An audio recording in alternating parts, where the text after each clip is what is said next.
ပိုကောင်းဖို့ဖြစ်လာတာပါတဲ့ဘဝမှာတချို့တော့လက်လွတ်ဆုံးရှုံးလိုက်ရခြင်းတွေက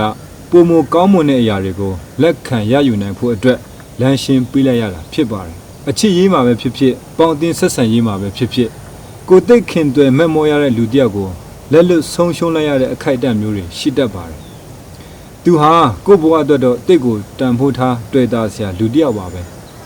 ဒါပေမဲ့အကြောင်းအမျိုးမျိုးကြောင့်ရေဆက်ကုန်သွားလို့သူ့ဘက်ကပဲဖြစ်စေကိုယ့်ဘက်ကပဲဖြစ်စေတွဲထားတဲ့လက်ကိုဖြုတ်လိုက်ရတဲ့အခါမှာတိတ်ကြီးမားတဲ့ဆုံးရှုံးနေတာမှုကြီးတစ်ခုလိုနာကျင်ခံစားရပါလိမ့်မယ်အသေးတွေကွဲပြီးတော့မှနာကျင်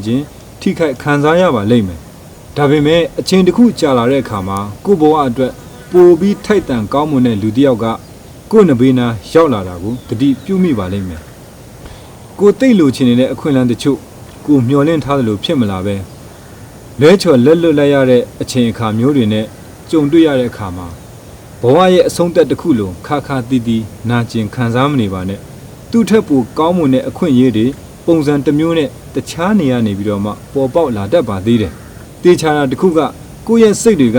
လက်လွတ်ဆုံးရှုံးလိုက်ရတဲ့လူတွေအခွင့်အလမ်းတွေအပေါ်မှာနာကျင်စိတ်တွေနဲ့မက်မောစုပ်တွေမထားဘဲနဲ့ပုံမကောင်းမွန်တဲ့သူတွေပုံမကောင်းမွန်တဲ့အခွင့်အရေးတွေရောက်လာဖို့လမ်းရှင်းပေးလိုက်ရတယ်လို့ခံယူပြီးတော့မှပေါ့ပါကြည်နက်လက်လွတ်တတ်ဖို့ပဲလိုပါတယ်ဘဝဆိုတာညီမျှချင်းကြကြပဲကိုယ်နဲ့ထိုက်တန်တာကိုပဲပေးတတ်ပါတယ်ဘာပဲလို့ကိုယ့်ဘက်ကကောင်းမွန်မှန်ကန်တဲ့စိတ်စေတနာကောင်းလေးတာထားပြီးတော့မှလုပ်ဘာကိုမှမျှော်လင့်တကြီးဆူတောင်းနေစရာမလိုဘဲနဲ့ကိုယ်နဲ့ထိုက်တန်တဲ့အရာတွေကိုပဲပြန်ပြီးတော့မှလက်ခံရရှိမှာဖြစ်ပါတယ်ဒါကြောင့်မလို့ကိုကစိတ်ကောင်းလေးတာထားပြီးတော့မှလုပ်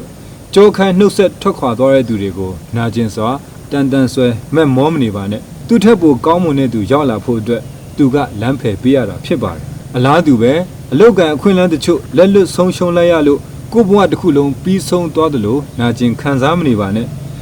ကိုယ့်အရေးသွေးနဲ့ထိုက်တန်တဲ့ပုံမကောင်းမွန်တဲ့အလုတ်ကန်အခွင့်အလမ်းတွေပွင့်လန်းလာအောင်ပါကိုယ့်ရဲ့စေတနာစိတ်မှန်ကန်နေဖို့ပဲလိုပါတယ်